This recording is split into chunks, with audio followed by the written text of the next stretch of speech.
Assalamualaikum warahmatullahi wabarakatuh. Perkenalkan, saya Ismu Purwati.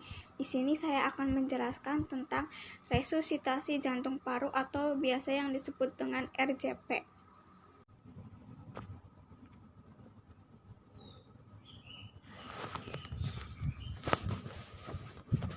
Di sini saya akan menjelaskan tentang resusitasi jantung paru.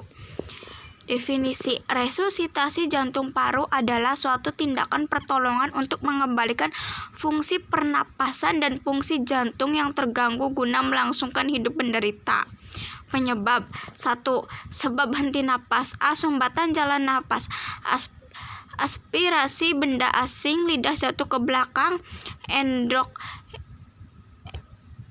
endotracheal, teripat atau tersumbat, kelainan akut glotis dan sekitarnya. B. Depresi pernapasan sentral, obat-obatan, intox CO2 menurun, postkardiak arrest, tumor otak, tenggelam. Perifer, obat-obatan, pembuluh otot. 2. Sebab henti jantung. A. Penyumbatan kardiovaskuler, penyakit jantung iskemik, infark, emboli paru, gangguan konduksi otot jantung. B. Kekurangan oksigen akut, henti napas akut, sumbatan jalan napas, benda asing. C. Toks obat digitalis. D. Gangguan asam basa elektrolit. E. Kecelakaan lalu lintas listrik, tenggelam. F. Gagal refleks peregangan. Ani penekanan atau penarikan bola mata. Intubasi yang tidak mulus.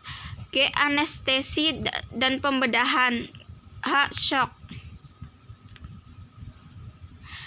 Kapan resusitasi dilakukan? Resusitasi harus dilakukan pada A. Hipoksia akut. B. Keracunan makanan atau obat-obatan, overdosis. C. Sengatan listrik. D. Vagal refleks. E. Tenggelam dan kecelakaan lain yang masih berpeluang untuk hidup. Resusitasi tidak dilakukan pada keadaan normal baik akut maupun kronis. B. Stadium terminal suatu penyakit yang tidak bisa disembuhkan. C. Bila sudah dipastikan bahwa fungsi serebral tidak akan pulih 1/2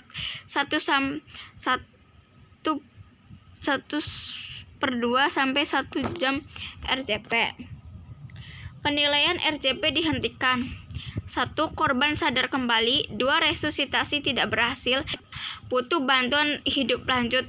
4. Denyut jantung timbul tapi kesadaran belum pulih. Napas spontan bisa ada bisa tidak. Resusitasi dihentikan. 1. Sudah timbul kembali sirkulasi dan ventilasi yang efektif. 2. Diambil alih orang lain yang bertanggung jawab meneruskan resusitasi. 3. Diambil alih oleh dokter. 4. Pasien dinyatakan mati. 5. Penolong capek.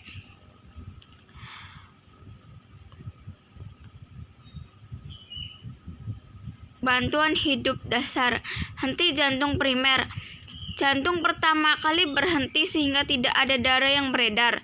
Henti napas primer. Jantung masih memompa beberapa menit sehingga oksigen masih beredar ke organ.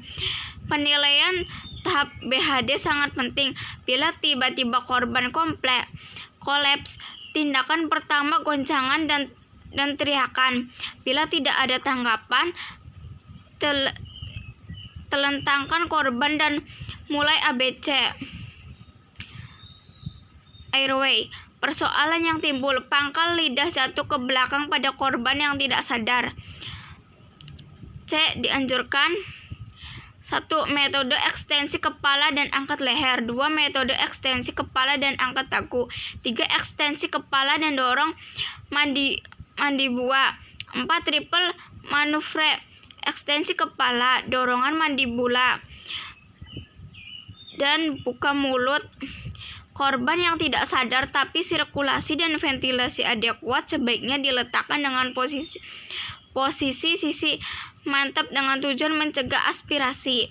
Bila curiga fraktur leher, hati-hati teknik ekstensi kepala dorong mandibula.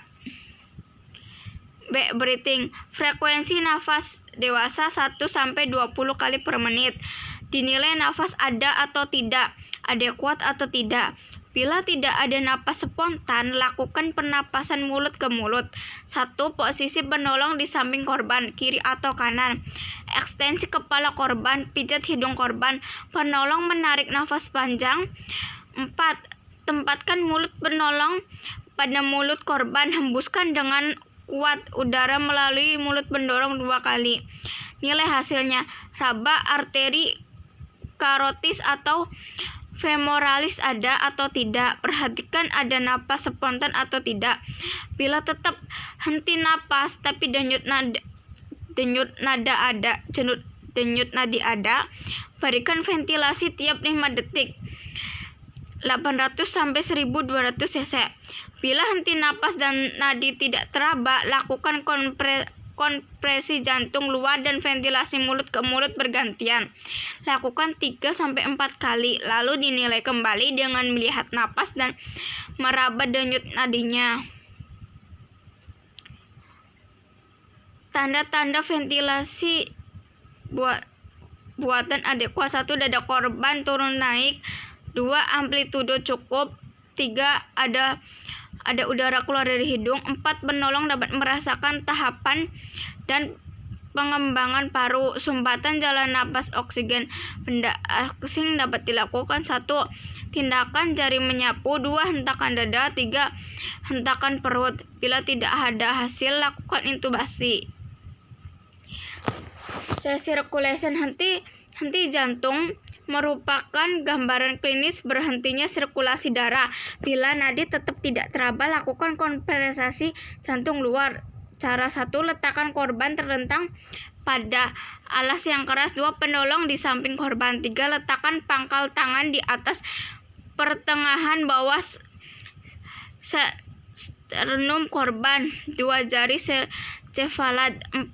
Tangan lain di atas tangan yang satunya. 5. Lengan lurus tegak urus korban. Bahu penolong tepat di atas sternum korban. 6. Penolong memberikan tekanan dengan berat badannya. 7. Setelah kompresasi ada reaksi tapi tangan tetap pada sternum. 8. Lakukan kompresasi 15 kali dan ventilasi 2 kali, 1 penolong dan kompresasi dan 1 ventilasi 2 penolong. Sekarang 30 kali kompresasi dan 2 kali ventilasi, 1 maupun 2 penolong.